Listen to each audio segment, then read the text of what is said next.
Assalamualaikum warahmatullahi wabarakatuh. Perkenalkan saya Rizka Aprilia mempresentasikan tugas metode penelitian manajemen yang berjudul pengaruh konseling individual teknik self control terhadap gaya hidup konsumtif pada siswa kelas 10 SMK Citra Negara Depok.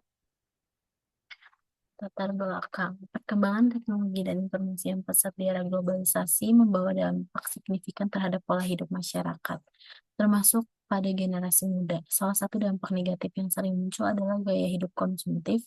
Gaya hidup ini ditandai dengan perilaku membeli atau mengonsumsi barang dan jasa secara berlebihan tanpa mempertimbangkan kebutuhan nyata, sehingga dapat mengarah pada pemborosan dan masalah keuangan. Fenomena ini juga terlihat di kalangan siswa sekolah menengah kejurusan yang berada dalam tahap pencarian jati diri. Pada tahap ini, siswa cenderung mudah terpengaruh oleh dan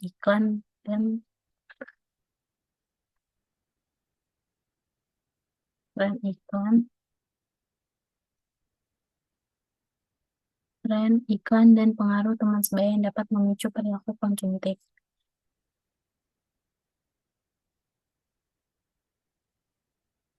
Di SMK Citra Negara Depok, beberapa siswa kelas 10 menunjukkan kecenderungan gaya hidup konsumtif yang dikhawatirkan dapat memengaruhi prestasi belajar serta kemampuan mereka dalam mengelola keuangan secara bijak.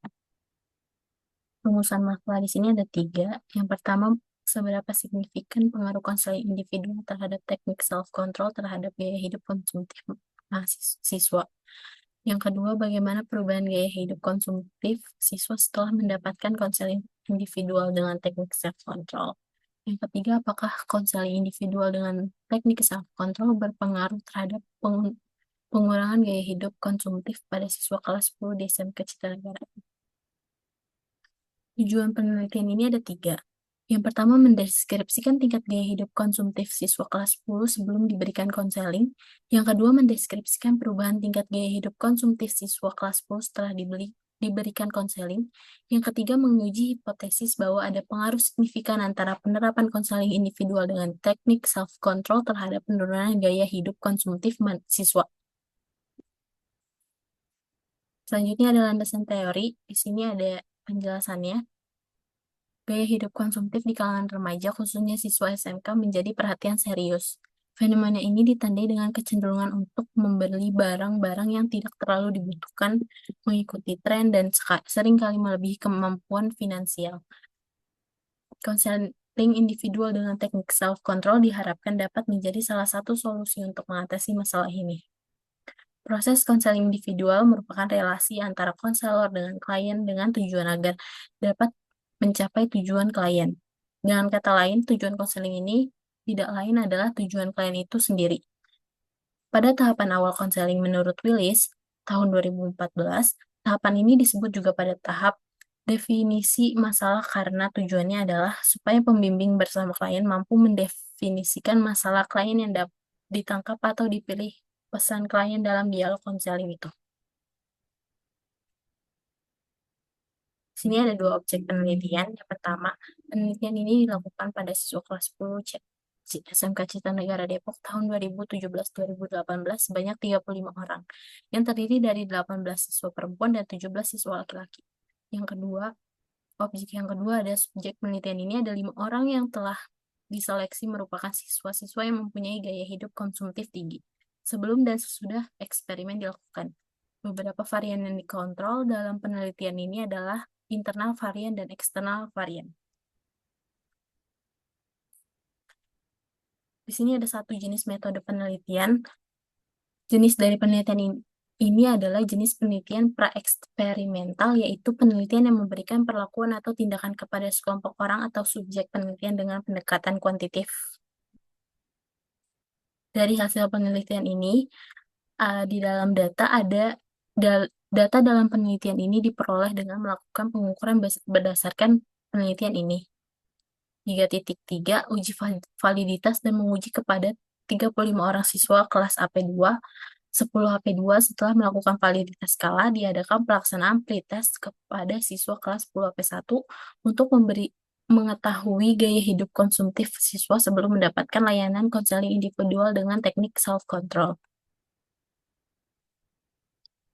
Berdasarkan jumlah skor pretest 624 dan skor post-test 388, maka selisih skor berjumlah 236 dengan presentasi 37,82. Adapun skor tertinggi pada pretest yaitu 164 dan skor tertinggi post-test yaitu 99, maka selisih skor berjumlah 65 dengan presentasi 40,32. Dan skor terendah pada pretest yaitu 130 dan skor terendah pada post-test yaitu 94, maka selisih skor berjumlah 36 dengan presentasi 34,11. Dengan demikian, maka diperoleh skor rata-rata pretest 159 dan skor rata-rata post-test 89, maka selisih skor rata-rata 70 dengan presentase 37,78. Berdasarkan hasil penelitian ini, bahwa hipotesis penelitian diterima.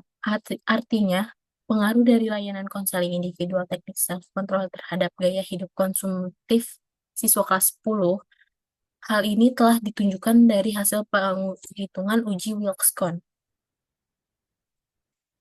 Dari kesimpulannya, dari beberapa pendapat para ahli, gaya hidup konsumtif merupakan tindak individu untuk membeli atau mengonsumsi barang atau jasa secara berlebihan, prioritas yang bukan merupakan kebutuhannya, pertimbangan, dan tanpa rasional. Yang rasional, demi kepuasan fisik dan dorongan untuk memuaskan hasrat, tambuhan kesenangan. Mendefinisikan perilaku konsumtif sebagai keinginan untuk mengkonsumsi barang-barang yang sebenarnya kurang diperlukan secara berlebihan untuk mencapai kepuasan maksimal. Menurut Zeboda dan Nurjayadi tahun 2001, perilaku konsumtif menggambarkan suatu tindakan yang rasional dan bersifat kompulsif sehingga secara ekonomis menimbulkan pemborosan dan inefisiensi biaya. Individu dengan tindakan yang tidak rasional dan kompulsif selalu merasa belum lengkap dan mencari kepuasan dengan mencari barang-barang yang baru.